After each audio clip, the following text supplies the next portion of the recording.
Morning. It's Tuesday, August 6th.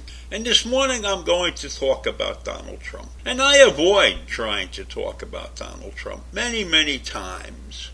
But sometimes his actions are so outlandish, so ridiculous, so stupid that I have to comment on. And this is another case where he is suing somebody or something. In this case, it's CNN. Now, you know I have an allegiance to CNN because my daughter works for them. And she works very hard. And I believe that while they still present a lot of the news the way I want to see it, that basically they try to tell the truth all the time. And so, this is not in any way, shape, or form defending CNN, because they don't need any defense in this lawsuit. This is just to show you how ridiculous our former president is. And we all know that he's a suing machine. He sues many people for many different reasons, and he has lost many, many lawsuits than he has ever won. So I would say that Donald is a gold medalist in the arena of suing. He's a gold medalist because he has gone so often to court. But when it's time to collect his medal, it never happens.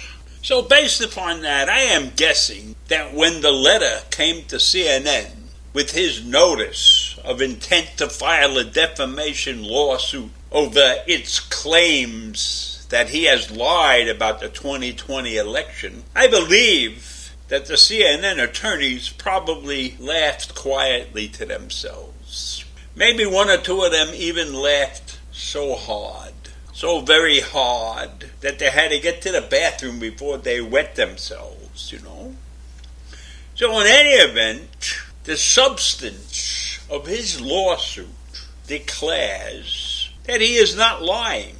His attorneys insist that he can't be lying because he subjectively believes that the results of the 2020 presidential election turned on fraudulent voting activity in several key states.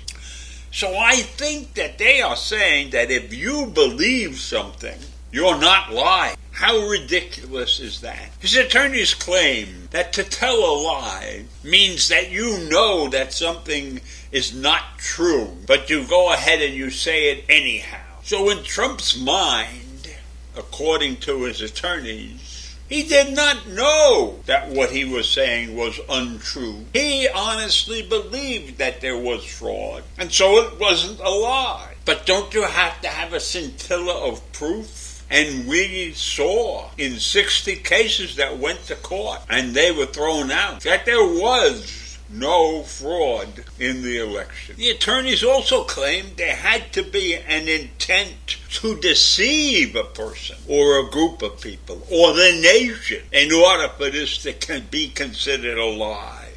And Donald Trump, was not attempting to deceive the nation. He honestly believed there was fraud. Can you believe that a group of attorneys would go forward with a suit like this? And who's paying for this suit? Who's paying these attorneys? All those poor schmucks that donated money to Donald's war chest to defend his fraudulent belief. Think about that. Think about the millions of people who chipped in their hard-earned money for this poor excuse of a president. And think about the Washington Post, which came up and announced and put in print that they have records that prove that Donald Trump lied over 30,000 times during his presidency.